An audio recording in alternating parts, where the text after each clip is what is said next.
Yeah. I'm just thinking how many times we have introduced each other in our CSM, CSPO workshops, but it's nice to always introduce myself. So yeah, Peter, I'm a person who really appreciate the harmony between what I do, what I love to do, and what I really believe in. I really appreciate that harmony because I look at my life as music. In music you have different rhythms, different melodies, different pitches, but at the end of the day, it's all about it blends so well and become a nice soothing music. So this harmony, this alignment is so much important to me.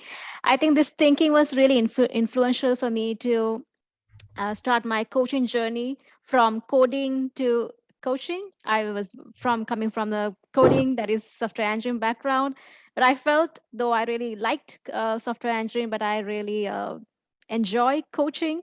So that's where my agile coaching journey begins, and I have been in the industry for about last 16 years and serving many different industries and different organizations. So I'm also the founder of the Agility Tune Up, where I help leaders, I help teams to create clarity, alignment, and confidence to succeed in their agile transformations.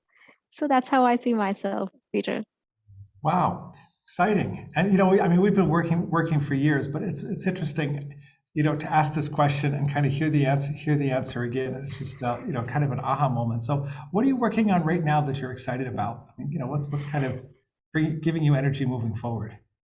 Oh yeah. So actually what is excites me and what is giving me energy is to know more about myself these days. I'm in a journey to ask what really matters to me. And I see the pandemic really gave me kind of a you know opportunity to slow down, and especially slow down from corporate complexities and really ask myself what really matters to me and how do I uncover things about myself. So as part of that, I'm really discovering that my passion and my influence towards making a difference in the community. So that's why I'm really excited about working with you on Product Owner Festival and Regional Scrum Gathering in Sri Lanka. It's an agile conference of the year for Sri Lanka, especially and internationally, beyond speeches to ignite the fellowship of agility. So those are the two things I'm really excited about: the Product Owner Festival, Regional Scrum Gathering in Sri Lanka, and also I'm helping startups. I'm also helping startups. How do they really balance between daily tension on making operational success and also growing their business model? So these are the things I'm doing. Yeah. For a moment, I asked you, what are you excited about? And you started talking about your own agile voyage. And I thought, man, I was expecting you to talk about the regional Scrum gathering in Sri Lanka. But I'm glad it's on your radar screen. I'm glad it's on your radar screen. So, what are you going to be? What is your session at the festival? What are you going to talk about, and what are people going to learn from you? Exactly. So I'm going to talk about how a product owner going to work with agile teams. So when I say the product owner or product ownership, I see that as an authentic brand, an identity a person would choose to live, a person would choose to engage for themselves. So I see it's a leadership trait. So I'm going to talk about like what are your leadership traits, what are leadership qualities as a product owner, how your leadership presence or your presence as a product owner can really influence the agile team, and what are the interactions, how would you engage your stakeholders, and how do you show up in sprint planning, review, and retrospectives.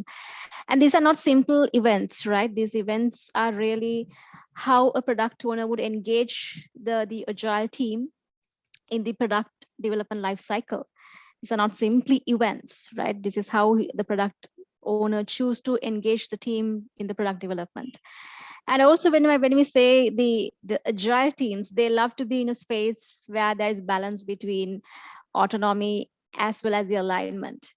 So I'm going to talk about how the product owner's presence can really influence this autonomy and the alignment. So I believe these are the ones that I'm excited to talk about. Yeah.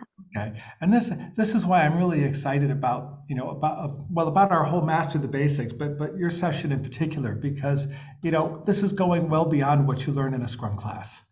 Okay, product ownership, we kind of start off with, kind of what are the basics and what's the backlog and how do you create a user story, but geez, how do you work with the team? How do you work Yeah. with the stakeholders? These are much deeper questions. Okay, so Exactly. who do you think should come to your event? And maybe there's one secret that you'd like to divulge at this point about what you're going to say.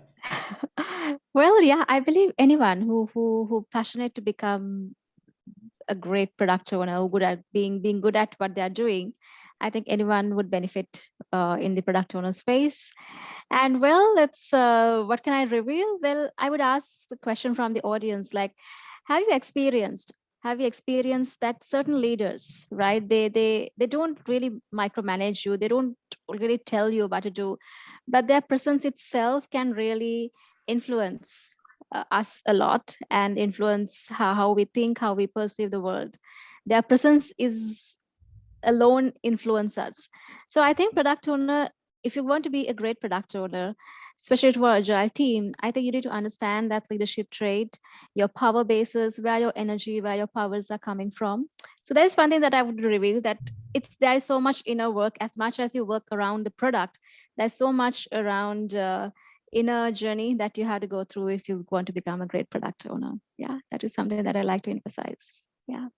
Okay, awesome. So your session, I'm just looking. I'm very proud of myself that I posted a calendar on the Scrum Ambassadors page today. So your session, if I remember correctly, is going to be on Wednesday, the Yeah. 1st of June, starting at 3 o'clock. Is that correct? Yes.